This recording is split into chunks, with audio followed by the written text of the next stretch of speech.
오늘은 지난 학기에 어떤 내용을 공부했는지를 잠시 이야기를 해보겠습니다. 그 교부라는 용어를 처음 사용한 사람은 빈켄투스라는 그,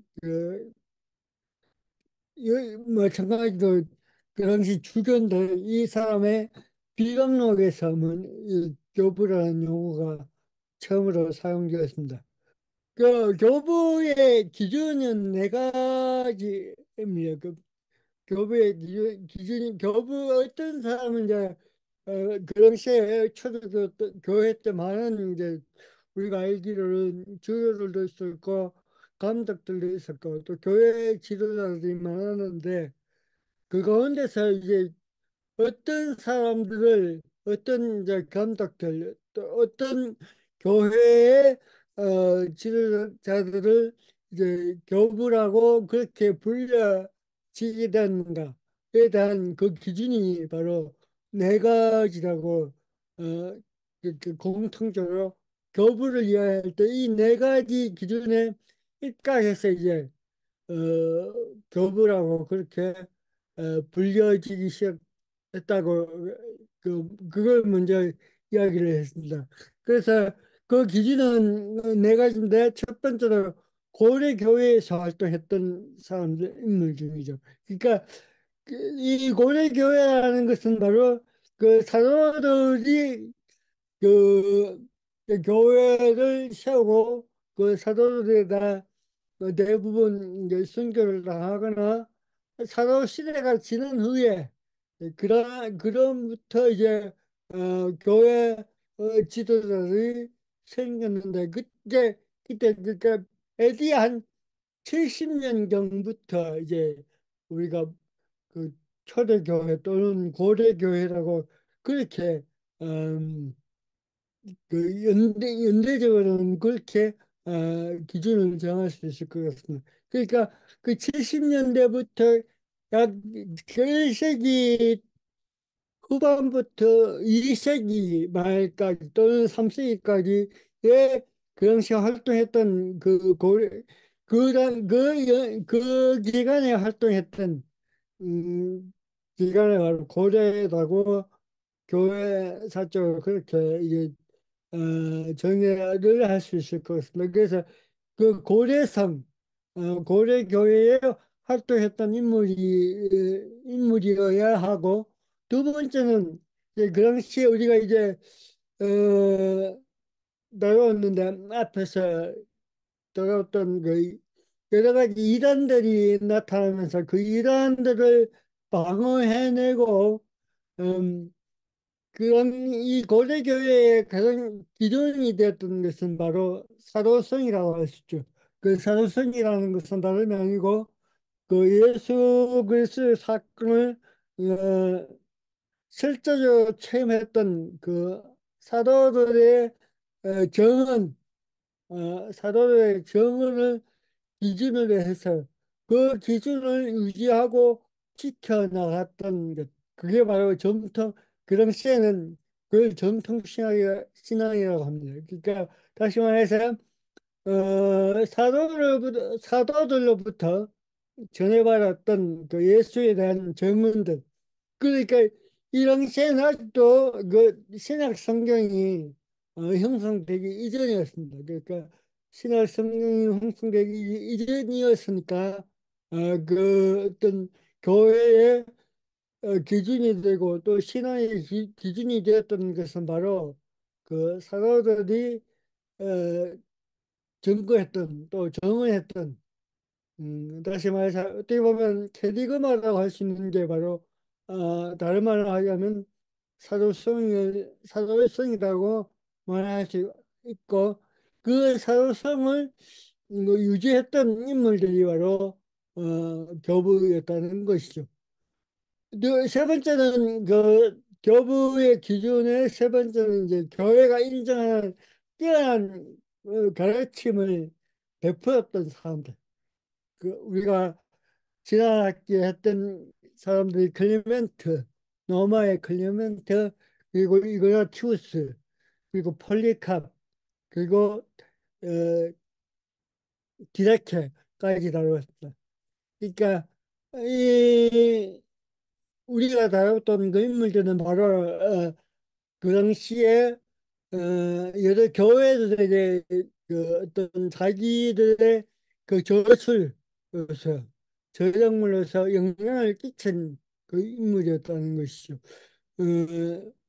이거 예를 들어서 이거나티우스 경우는 일곱 교회에 편지를 보내고 그 편지가 또 그 일곱 교회에 영향을 미쳤던 그런 인물이 바로 이그나티우스였습니다.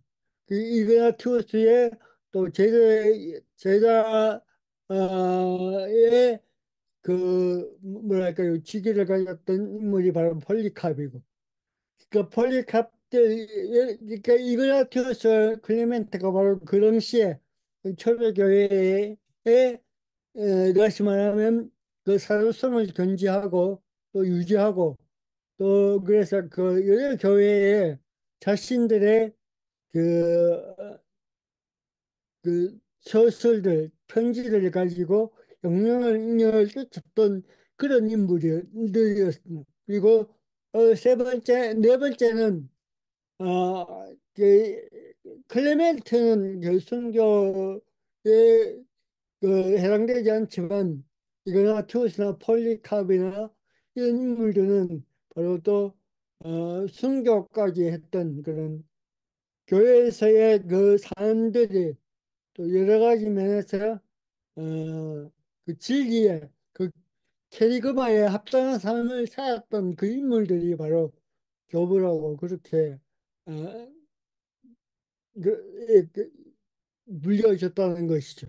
이 교부라는 용어와 함께 사용했던 이것은 이제 후리에 들어서 이제 사용했던 그런 명칭들이 바로 교회학자, 또 교회 저술가 이런 명칭이 또 명칭을 이제 부여했던 그런 인물들이 나타나기로 했는데 이런 인물들은 교부와 교회학자와 어떤 교회 저술가라는 이런 명칭을 가진 인물들은 바로 그 다른 것보다도 그 당시에 어떤 정통 신앙을 유지하면서 어, 특별히 특출하게 어떤 저술 활동을 통해서 여러 교회들에게 영향력을 끼쳤던 인물들이 바로 교회학자 또는 그 이제는 교부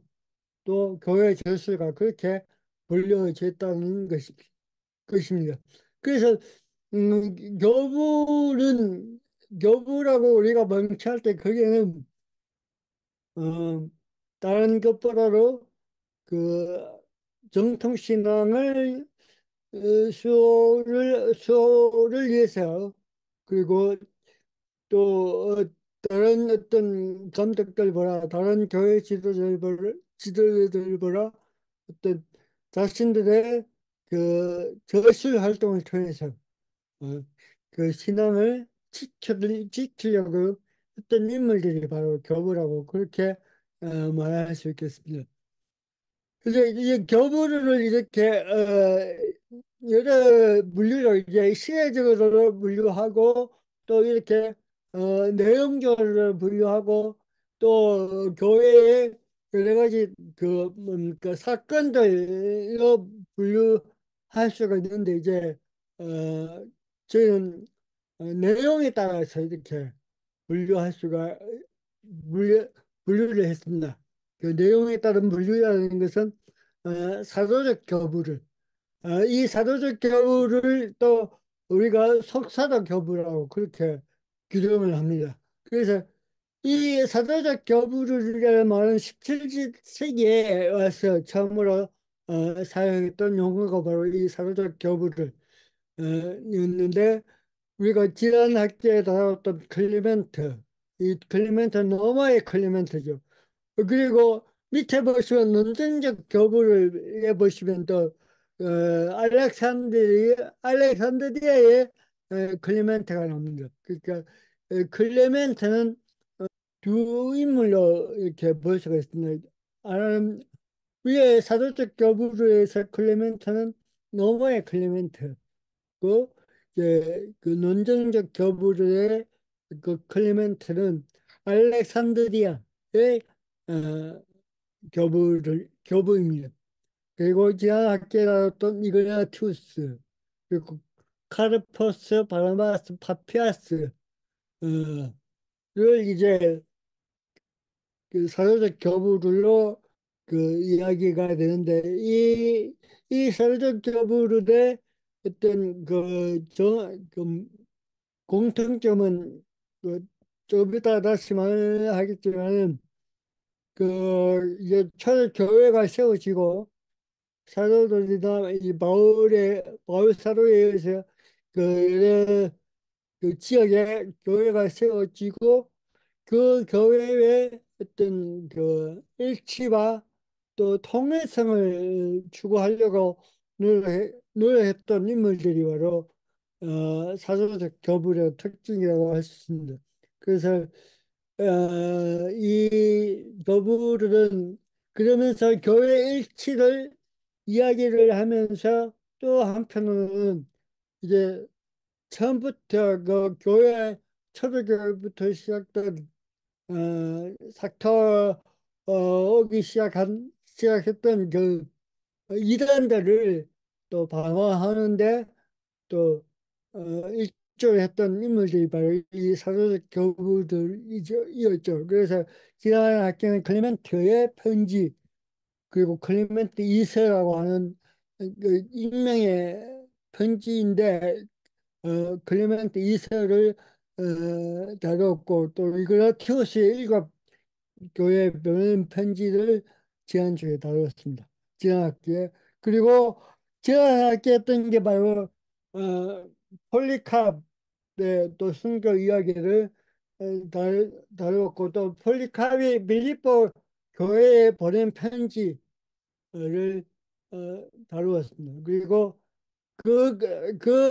어떤 내용을 다루었는지는 혹시 필요하시면은 지난학기에 그 자료를 제가 제공해 드리겠습니다. 그리고 지난학기 마지막에 했던 게 바로 이 디다케라는 문서입니다. 이 디다케라는 이 문서는 이제 어떻게 보면 교회가 안정화되면서 교회의 안에 여러 가지 제도적 내용들을 그 이야기했던 그 책이 바로 이 디라케라는 그 문서죠. 이 디라케는 그 여러 가지 전례의 문제 또 그런 것들을 다루는 책이 바로 이 디라케고 이번 학기 다음 주에는 무엇을 하려고 하면 바나바스의 서신 이걸 또 바나바의 편지라고 하기로 합니다. 그래서 다음 주에는 바나바의 편지를 다루고 그럼 이제 헤르마스 목자를 그 다루려고 합니다. 근데 문제는 뭐냐면 이 헤르메스까지는 그 책들에 이들이 남긴 그 문수의 양들이 그렇게 많지는 않습니다. 많지는 않은데 그 이번 학기에 그 실라버스를 보시면 이, 이것 다음에 다루는 것들이 이제 뭐냐면은 저스틴의 그 변증서를 다룰 텐데 저스틴부터 시작되는 그 다음에 교부들의 자료는 문서는 그 한 책이 거의 한 권 정도의 책입니다. 분량이 그러니까 지금 지난해 학기에 다뤘던 그 문서의 양은 그렇게 많지 않아서 쉽게 한 인물 한 인물을 다루었는데 이번 학기에는 예를 들어서 유스티누스 저스틴의 호교로는 책이 거의 한 370페이지가 되는 그책 한 권의 분량입니다. 그래서 이걸 한 시간에 다루기는 힘들고 그래서 아마 이번 학기에도 그 셀라버스의 계획대로 다 진행되지 않고 아마 제가 계산해 보건데 지금 제가 계속해서 그 원고를 지금 쓰고 있는데 아마 리용의 일회용서까지 하면은 아마 이번 학기 12강의가 될 것 같습니다. 같습니다. 왜냐하면 그 여러 가지 여러 교부들의 그 저술들이 거의 분량이 이제 한 엄청나게 이제 늘어났기 때문입니다. 그래서 교부의 내용에 따른 분류를 보면 사도적 교부를 변증가라는 이 말은 이제 그 당시에 여러 가지 그 이단들에 대해서 또 로마 그 정부에 대해서 그 기독교를 변호하려는 그런 인물들이었죠. 그리고 그 논정적 교부를도 바로 이런 그 변증가의 성격을 가지고 있던 저는 초대교회의 그 처음에 열렸던 그 뭡니까 그 니케아의 예, 이전까지의 어떤 교리를 형성하는 데 있어서 기초가 되었던 그 인물들이 바로 이런 논정적 교부들의 그 이론일 것 같습니다. 그래서 이런 것들을 다루고 또 이들의 그 또 하나의 특징은 바로 신약 성경을 형성시키고 신약 성경을 정경화했던 정경화 작업에 또 영향을 주었던 인물들이 바로 이 변증가 또는 논증적 교부를 이었다는 것입니다. 그래서 교부들의 분류는 그 책을 찾아보시면 여러 가지 이제 기준으로 분류가 되어 있습니다. 그래서 시기적으로 분류가 가능하고 이렇게 내용적으로 분류하고 또 아까 말씀드렸던 것처럼 니케아 이전의 교부를 또 니케아 이후의 교부를 그렇게 나누기로 합니다. 그래서 교부를 나누는 기준들은 한 가지가 아니고 여러 가지가 그렇게 말씀을 드릴 수 있겠습니다.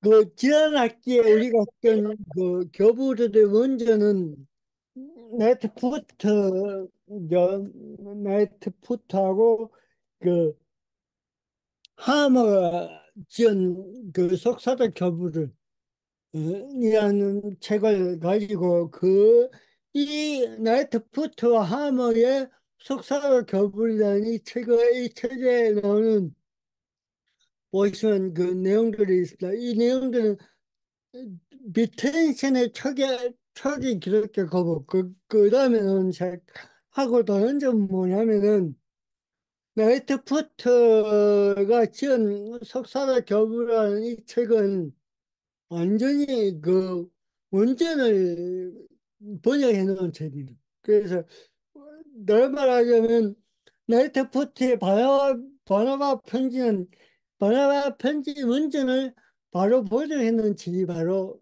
나이트 푸트와 하머가 지은 그 속사도 교부라는 책입니다. 그리고 비텐슨이라는 이 학자가 지은 초기 기독교 교부는 다른 점이 뭐냐면은 이해는 원전을 그 완전히 완전히 번역했다면 비텐슨의 초기 기독교 교부라는 이 책은 어떻게 내용이 어떻게 구성되어 있느냐 하면은 그 주제별로 그 원전에서 발췌해서 번역을 했습니다.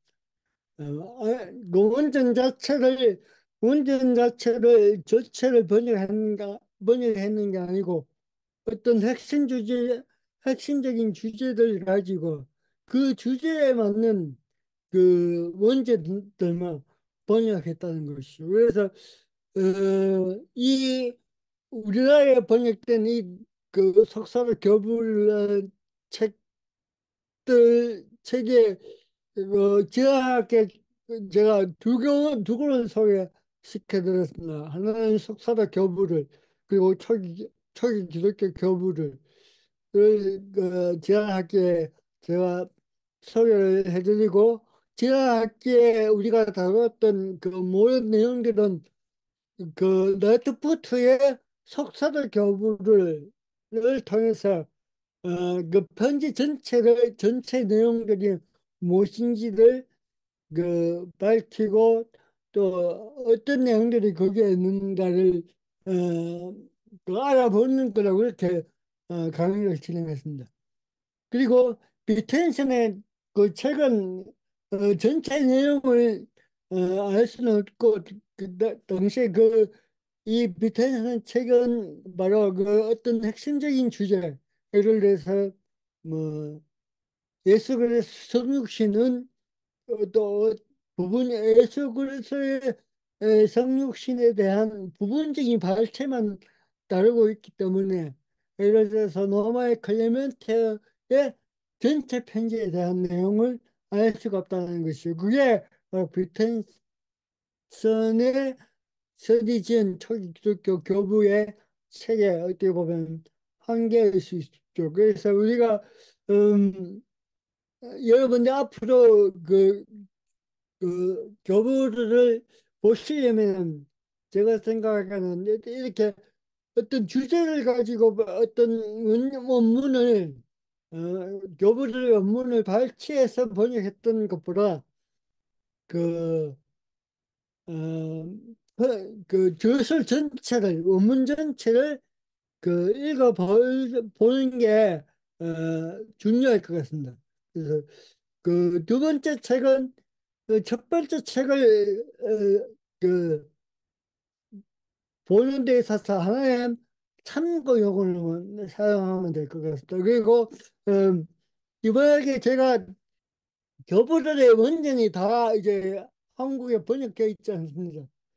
그리고 저기 또 그 원전을 번역하는 곳이 바로 우리가 한국에서는 그 카톨릭 분도 출판사에서 또 그 교보들 원전이 또 번역되기도 하고 번역되어 있기도 하고 대부분의 지금 그 카톨릭에서 나온 그 책들의 그 교부들 원전을 보시면은 초대교회의 어, 교부의 원전도 몇 권 있지만 대부분 어거스틴의 그 원전을 해놓은 시리즈가 많습니다. 그리고 개신교는 또 도안도 아카데미에서 아마 제가 알고 12권짜리 옛날 그 원전을 번역한 그 시리즈가 있습니다. 그게 뭐냐면 제목이 기독교 고전 청서라고 이렇게 번역됐는데 여기에 보시면은 이 12권이 번역됐는데 이 12권도 1위원만 초대교회 석사도 교부들의 원전을 번역하고 3, 4권, 3권부터는 또 초기에다 친신학의 교부를 또 오리겐 이런 그 번역들이 있습니다. 그래서 근데 또 이 도안도 아카데미에서 나온 이 원문부족의 책들은 지금 절판이 되어서 나오지 않습니다. 그래서 이 책을 구하려고 보니까 이게 여담이지만 그 중고 책이 새 책보다 엄청나게 비싸더라고요. 제가 없어가지고 일본을 구하려고 하면 중고 책 가격을 봤는데 그 원래 새 책값은 한 2만 2천 정도 하는데 중고는 비싼 거는 8만 원, 9만 원 하더라고요. 그, 그래서 도저히 제가 뭔가 효과가 없을 것 같아가지고 제가 그 책을 구하지 않았습니다. 어쨌든 저는 어떤 핵심적인 주제를 가지고 발췌해서 번역했는 것보다 바라바의 편지 같은 바라 편지 전체 원문 전체를 어, 구하려고 노력을 했습니다. 그래서 바나바의 편지는 많이 번역되어 있고, 조금 있다가 또 하나의 제가 그 인터넷 사이트를 하나 또 제가 여러분에게 소개를 시켜드리겠습니다. 그 사이트에 보시면 그 원문들이 아주 그러니까 영어로 완전히 번역되는 그런 사이트를 제가 발견했습니다. 그래서 그 제가 그 사이트를 보시거나 아니면 여러분들이 그 인터넷 스핑을 통해서 그 원문들을 많이 구해서 읽으시면 좋을 것 같습니다. 왜냐하면 그 주제를 가지고 발췌해서 번역했던 것은 그 발췌했던 그 사람의 어떤 그 관점이 들어가 있기 때문에 어, 그 관점을 따라가기보다는 그 여러분들 스스로가 그 원문 전체를 읽고 또 한 번쯤은 다시 고민해보는 그게 중요한 그 작업이 될 수 있을 것 같습니다. 그래서 내시치면 그 원문 전체가 를 찾아봤으면 좋겠습니다. 그래서 제학기에는 그 또 캐리그마의 전성 아까 방금 전에 이야기했던 그 초대교회 교부의 기준의 두 번째가 바로 정통신학을 수호한 인물이에요. 그렇죠. 그 정통신학은 바로 이 사도성 또 캐리그마의 그 전승자들이라고 그렇게 이야기를 할 수가 있겠습니다. 그래서 그 어차피 우리가 이제 이 케이가마라 그 예수 그리스도 사건 또 복음은 바로 그, 그 당시에 고대 권동에 있었던 그 여러 가지 영령들 속에서 자랐다는 것이죠. 그 영령들을 이제 크게 분류하자면 이제 어, 그 당시에 이그 기독교의 근간이 되었던 그 유대교 구약의 전통을 말하죠. 구약 전통과 또 하나의 큰 영향력은 바로 그 로마와 헬라의 문화가 바로 그 이 K 음악을 형성하고 또 기독교가 하나의 종교로서 그 뭐랄까요 자라나는 데 있어서 그 아주 중요한 두 가지 요인이라고 할 수 있을 것이죠. 그래서 복음을 형성하고 또 교회를 또 이루어가는 데 있어서 중요하게 작용했던 그 두 가지 요인들, 헬라 문화와 또 유대교의 그런 어떤 전통, 또 구약의 전통, 이 바로 이 그 캐리그마를 형성하는데 또 교회가 또 이루어지는데 큰 아주 큰 역할을 했고 또 전통을 이어받아서 교회가 계속해서 어떻게 보면 이 캐리그마에 대한 그 해석 또 나아가서는 성서에 대한 해석을 통해서 이제 교회가 세워지고 또 교리가 체계화되고 하는 그런 작업들이 이제 그런 과정들이 이제 초대교회에서 일어나게 되는데 그런 과정들에서 가장 중요했던 했던 게 뭐냐면은 바로 그 성서에 대한 해석이라는 것이죠. 그래서 그 당시에 중요하게 교회의 교리의 형성 또는 세리가마 형성에 중요하게 영향을 끼쳤던 두 가지 해석 방법이 있는데 하나는 모형론적 해석이라는 것이고 또 하나는 북유적 해석 또는 알레고리적 해석이라고 그렇게 불릴 수 있는 그런 해석 방법이 그 당시에 있었습니다. 이게 바로 이제 모형론적 해석은 그 지난학기 우리가 살폈던 것처럼 속사로 교부들이 주로 성서 해석을 하는 데 있어서 사용했던 방법이 있기도 하고 또 이 모형론적 해석을 통해서 결국 그, 그 모형론적 해석에 있어서 가장 궁극적인 목적은 바로 그 신구약의 구속사를 그 이해하는 데 있어서의 어, 하나의 해석 방법이 바로 모형론적 해석이다. 그렇게 이야기를 했습니다. 그 이 모형론적 해석 방법이 바로 클리멘트의 편지 또는 이그나티우스의 편지 또 다음 그 시간에 다루어볼 바라바의 편지에 바로 이 모형론적 해석이 바로 주를 이루고 있다. 그래서 이 모형론적 해석을 통해서 구속 사적인 안성으로서의 예수 그리스도 사건을 이제 초대교회 교부들이 공의 또 추구하는 그런 목적이라고 그렇게 그 이야기를 할 수 있을 것 같습니다. 그리고 이제 풍류론적 알레고리적 해석은 이 해석의 근거는 그 뿌리는 어디냐 하면 바로 그 그리스 로마 신화를 해석하는 방법이 바로 이 알레고리적 해석이죠.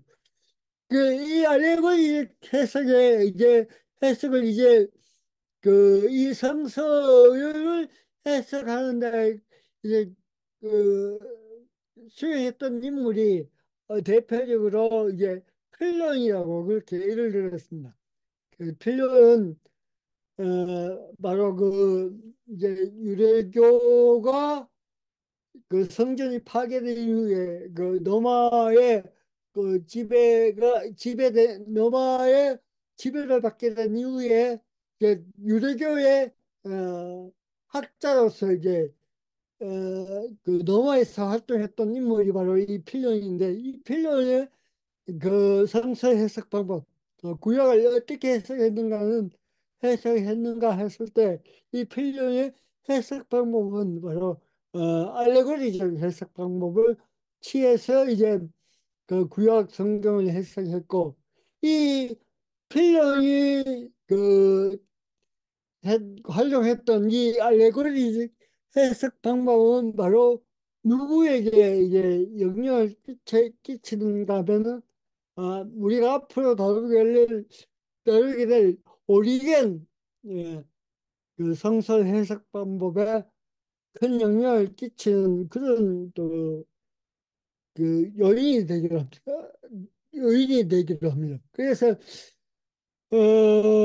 이제 우리가 그 해석 방법을 이렇게 이야기하는 이유가 뭐냐면은 그 제가 제 개인적인 어떤 입장에서는 우리가 그 이 초대교회 신학을 다루기 이전에 우리가 했던 그 공부가 있었죠. 그 한스킹의 교회 한스킹의 뭡니까 그리스도교 그런 그 책을 다루면서 우리가 일정 부분 그 뭐랄까요 그 한스킹이 이야기했던 그 여러 가지 교회의 그 교회 역사를 이야기하면서 빠졌던 부분 뭐냐면 바로 어떻게 보면 복음이 어떻게 그 전파되고 또 어떻게 형성되고 어떻게 전파되고 그런 복음의 어떤 역동성 또는 영향력을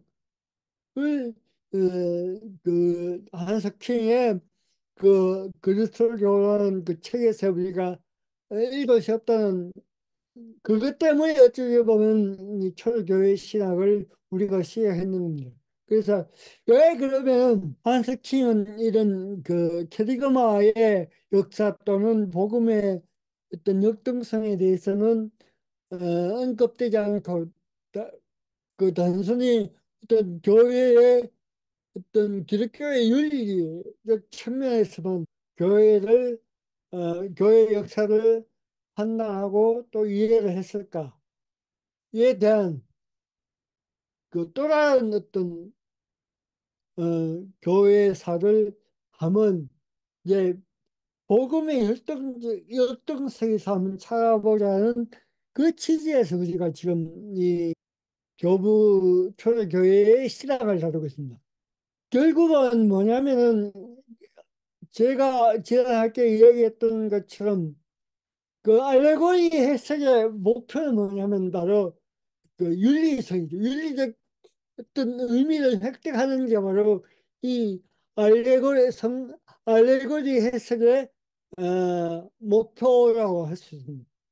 교회가 어떤 교회의 어떤 복음, 교회를 교회되게 하는 게 어떤 캐리그마라고 할 수 있는데 그 캐리그마를 어떤 윤리적인 의미로 해석할 수밖에 없는 그 한계가 어려서부터 주어졌는가 하면 바로 이 알레고리적 해석이 바로 중세교회 그 중세교회를 시작하게 한 어거스틴의 오리겐은 바로 이 필로의 그 해석의 영향을 받아서 그 어떻게 보면 성서에 대한 그 알레고리적 해석을 완성했던 그런 인물이기도 하죠. 그래서 그런 해석의 결과는 그 목표는 바로 인간의 윤리 또는 거기에 중점을 두었다. 그렇게 볼 수가 있습니다. 그렇지만 이 성서에 대한 모형론적 해석은 그 윤리적인 문제를 넘어서서 그 역사 속에 나타난 그 하나님의 구원사를 어떻게 이해할 것인가에 그 해석에 이제 목표가 주어져 있다. 그렇게 말씀을 드릴 수 있겠습니다. 지난학기에 했던 이야기죠. 그래서 이 모형론적 해석이 캐리그마를 그 이해하고 또 그걸 지키는데 어떻게 보면 그 일조를 했던 그 해석 방법이라고 그렇게 할 수가 있겠습니다. 그래서 지금도 여전히 그럼에도 불구하고 우리가 지난 학기에 살펴봤던 것처럼 단순히 그 하나의 해석 방법으로는 성서를 해석하지 않았다. 그러니까 어찌 보면 이 두 가지 해석 방법이 여러 군데 또 여러 곳에서 되고 있다. 그런 이야기까지 지난 학기에 했고 또 클리멘트나 이그나티우스나 이런 그 편지들 속에서도 또 이런 해석의 여러 가지 방법들을 우리가 발견할 수가 있습니다. 어쨌든 중요한 것은 이 두 가지 해석 방법이 바로 초대 교회 때부터 캐리그마 또는 그 성서 해석하는 방법으로서 사용되어져 왔다. 어, 그리고 그것들이 여전히 지금도 통용되고 있다. 그렇게 이야기를 했고, 그 모형론적 그 성서 해석 방법은 이나 뭐그 알레고리적 해석 방법 여전히 지금도 교회에서 성서를 해석하는 어, 여러 가지 방법들 중에서 여전히 사용되고 있는 방법이다. 그렇게 우리가 얘기할 수 있을 것 같습니다. 이제 그리고 지난학기에 다뤄봤던 그 지발은 이란들을 다루고 있죠. 이란들은 이제 이 기독교가 이제 자리 잡기 시작하면서 처음으로 이제 그 관계를 정립해야만 했던 게 뭐냐면 바로 유대교와의 관계였습니다. 초대교회와 유대교가 어떤 관계를 가져야 할 것인가. 이게 문제죠. 그래서 그 초대교회와 그 유대교의 관계 속에서 예, 자란 그 이단들이 있고, 또 하나의 이단은 바로 헬라의 어떤 문화를 의 영향을 받은 그 헬라 문화의 영향을 받은 이제 우리가 이란은 대표적으로 이원론적인 어, 그 영향을 받았던 그 대표적인 이제 그 이단들이 바로 그노시스 영지주의라는 것이죠. 그 영지주의가 바로 이 당시에 또 하나의 교회의 정통성을 어떻게 또 규정해야 될 것인가에 큰 도전이 되었던 그 이란이 바로 영지주의라는 것이었고, 또 하나는 이제 바로 유대교와 어떤 관계를 그 정립해야 할 것인가에 대해서 그 생겨난 그 이란들 있었죠. 에비온이나 그런 그 이란들이 또 생겨났고, 또 한편으로는 완전히 구약을 완전히 부정하는 그런 마라키오 뭡니까 이단들도 생겨났죠. 그래서 어떻게 이란을 우리가 그 초대교 이단들 바로 이 두 가지 유대교와의 관계 또 헬라 문화와의 관계 속에서 그 이단들이 생겨났다고 그렇게 볼 수가 있습니다. 그래서 그 특히 유대교의 관계 속에서 이제 또 우리가 눈여겨봐야 될 게 뭐냐면 유대교적 기독교가 있습니다. 그 유대교적 기독교라는 게 뭐냐면 선전하고 그 당시에 유대교가 이제 성전을 성전이 이제 완전히 그 파괴되면서 이제 납비 유대교가 생겨나죠. 그 납비 유대교가 이제 핵심적인 가치도 가지고 있었던 어떤 그 율법에 대한 어떤 그 해석 또는 여러 가지 그 정결 예법 그리고 그런 것들을 가지고 이제 예수 그리스도를 인정했던 그 유대 교인들이 있었습니다. 그래서 그들을 이제 가리켜 이제 그 동칭 그 유대교적 기독교라고 얘기하죠. 그 유대인의 가치관을 가지면서 그 예수 그리스도를 또 또 고백하는 그런 유대적 기독교가 한때는 또 그 초대교회에서 하나의 역사를 가지고 있다. 어, 그래서 또 거기에서 이제 또 유대교적 전통을 가진 기독교에서 보면 입장에서 보면 그 이단들이 생겨나게 됐다. 그 이야기를 진행하겠습니다. 그래서 그가 유대교와 기독교의 그런 어떤 경계선은 애매모호할 수밖에 없다는 이야기를 했습니다. 그래서 쉽게 이야기하자면 헬라적 문화 영향을 받았던 그 이단들은 우리가 명확하게 이제 구분을 할 수가 있었던 것이죠. 특히 그 헬라 문화의 영향을 받았던 그 이단들은 바로 영육의 그 이언론적 구조를 가지고 이제 예수 그리스도 사건을 완전히 그 영적으로만 풀려고 해석하려고 했던 그 전통들이 바로 이단으로 남아있다.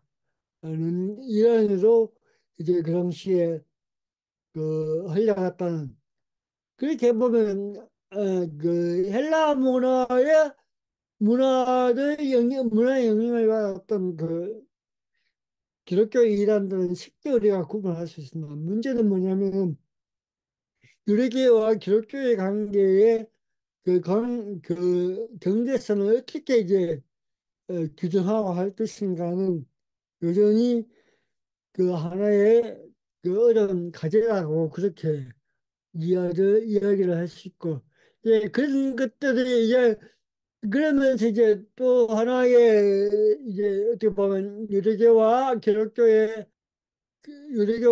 기독교를 구분할 수 있는 것들이 바로 그 당시에 핵심적인 어떤 가치라고 할 수 있는, 왜냐하면 구역 전통의 가치라고 할 수 있겠죠. 또 율법과 그런 신앙의 중심지인 성전을 어떻게 해석하는가에 따라서 또 그런 유대교와 기독교의 관계들을 우리가 또 해석할 수 있는 그 여지가 그곳에 적당하고 있다. 그렇게 볼 수가 있습니다. 그래서 그런 이야기를 지난 학기에 계속해서 그 이야기를 했고, 그러면서 이제 이단들의 이야기를 하면서 이제 그 속사도 교부들의 그 문헌들을 그리고 살펴봤죠. 노마의 클리멘트, 노마의 클리멘트가 보낸 편지, 고린도 교인들에게 보낸 편지, 그리고 클리멘트 2세는 그 다른 이 노마의 클리멘트가 클리멘트의 작품은 아니고 인명으로 된 편지입니다. 근데 이 클리멘트 이사고 붙이는 것은 바로 그런 시에 그 교회 사가들에 의해서 붙여진 이름이라고 그렇게 이야기를 했습니다. 그리고 이그나티우스의 편지, 7개의 편지, 그리고 폴리캅, 디다케 이렇게 어, 지난 학기에 살펴봤는데 클레멘트나 이그나티우스의 그 편지의 어떤 공통적인 그 이야기는 아까 이야기했죠. 교회 일치와 또 그 교회를 이란으로부터 지켜내려고 했던 그런 어떤 사도성 또 예수 그리스도의 사건에 대한 해석을 이제 이 클레멘트나 이그나티우스의 편지 속에서 우리가 또 중요하게 또 볼 수 있는 그런 주장들이라고 그렇게 생각할게 우리가 이야기를 했습니다.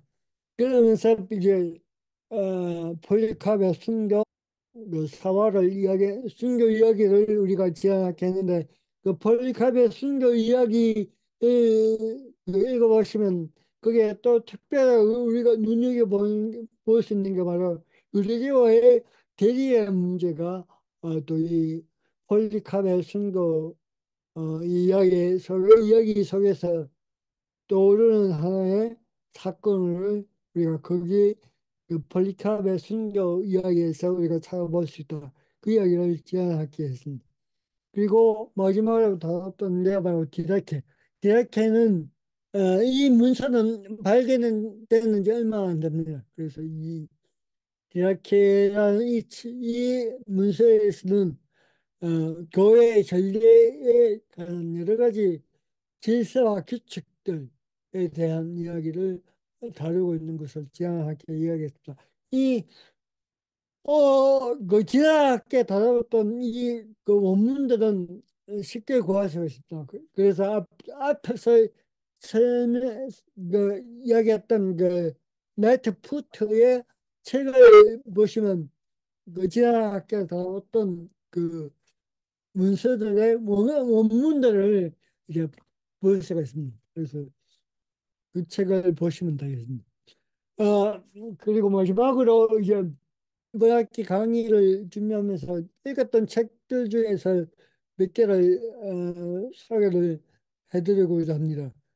그 에드워즈가 지었는 글소교까지라는 책이 있습니다.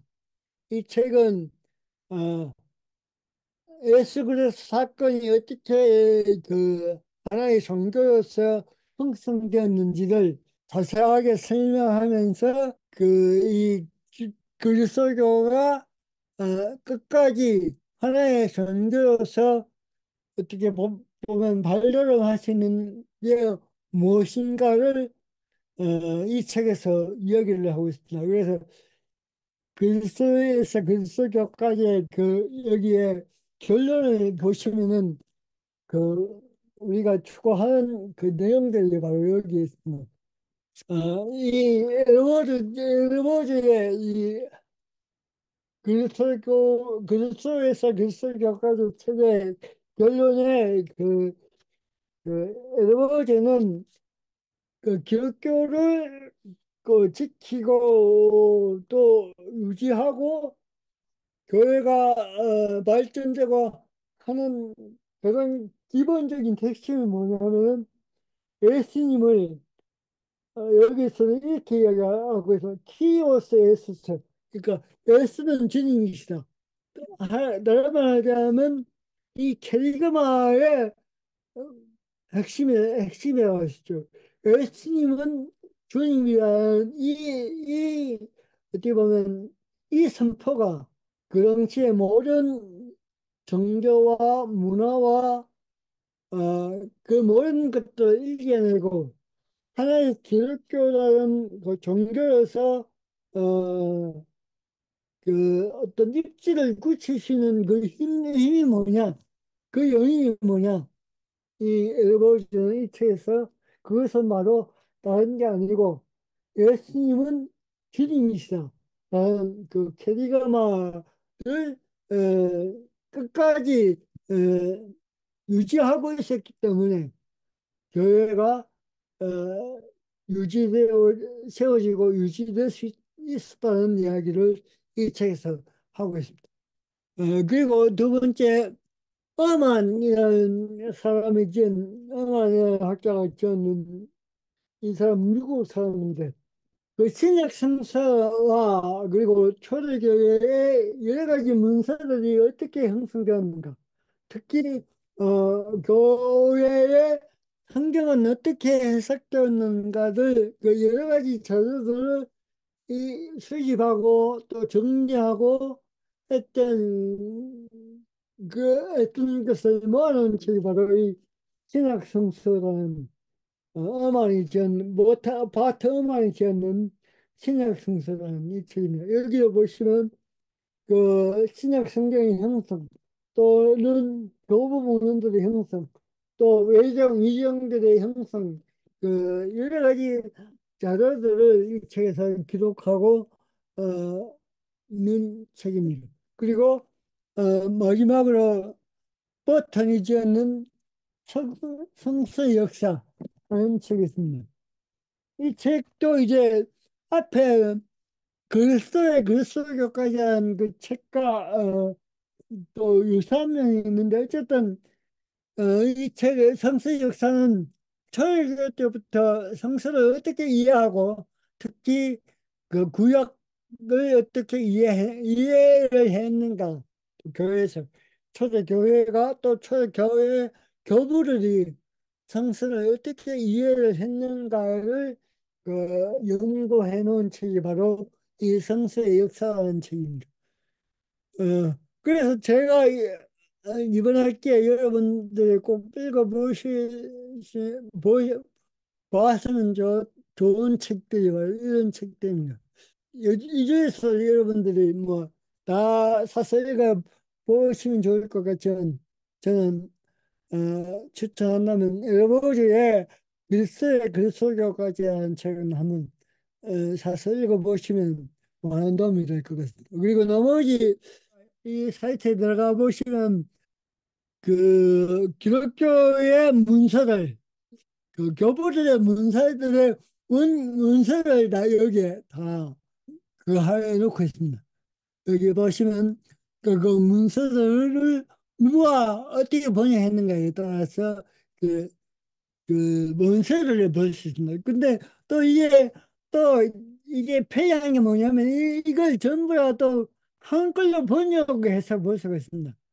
한글로 번역해서 볼 수 있는데, 그래서 여러분들이 그 교부들의 원서를 보시면 이 사이트를 이용하시면은 한국어로 번역되지 않는 교부들의 문헌까지도 여기에서 볼 수 있고, 또 하나는 이제 한국어로 번역하면 또그 완전한 번역은 안 주지만 번역을 읽을 수 있는 읽을 수 있는 사이트가 바로 이 사이트입니다. 그래서 이 사이트를 통해서 우리 한국에서 구할 수 없는 교부들의 원문들을 한번 읽어보시면 많은 도움이 될 것 같습니다.